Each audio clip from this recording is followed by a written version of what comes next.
আসসালামু আলাইকুম বন্ধুরা, আজকে আপনাদের সাথে শেয়ার করব গরুর মাংসের আলু দিয়ে ঝোল রেসিপি একদম সহজভাবে।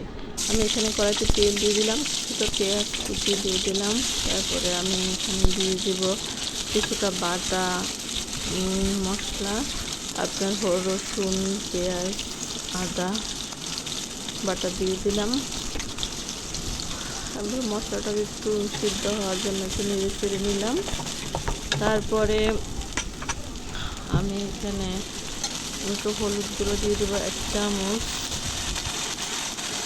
আর একটু পানি দিয়ে দিব, নাহলে তো পুড়ে যাচ্ছে কড়াইতে।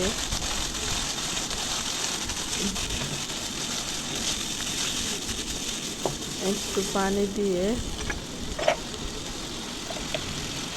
তারপরে আমি আসলে মরিচের গুঁড়ো দিয়ে দিব, সামান্য একটু লবণ দিয়ে দিব, দিয়ে এটাকে আমি নেড়ে চেড়ে কিছুক্ষণ মশলাটাকে কষাতে দেবো। কারণ কি, তাহলে এটা ভালো কষে। আমি তারপরে কিছুটা গোটা রসুন দিয়ে দিচ্ছি। আপনার মশলা যত ভালো ভাজা হবে, তাহলে সেই মাংসটা খেতে কিন্তু অনেক টেস্টি হয়।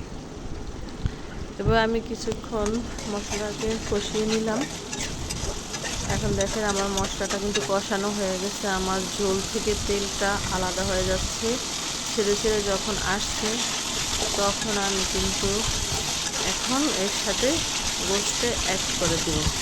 অনেকক্ষণ কিন্তু আমি দেখেন আমার ঝোলটা কিভাবে হয়ে আসছে। এখন আমি গোশটা এর সাথে অ্যাড করে দিলাম।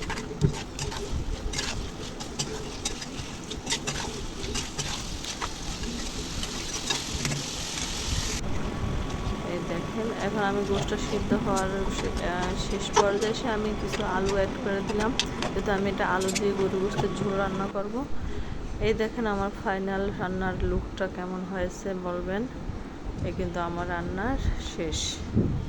খেতে কিন্তু অনেক মজার, আপনারা ট্রাই করতে পারেন। ভালো থাকবেন। ভিডিওটা ভালো লাগলে একটা লাইক করে যাবেন, সাবস্ক্রাইব করবেন চ্যানেলটি। আল্লাহ হাফেজ।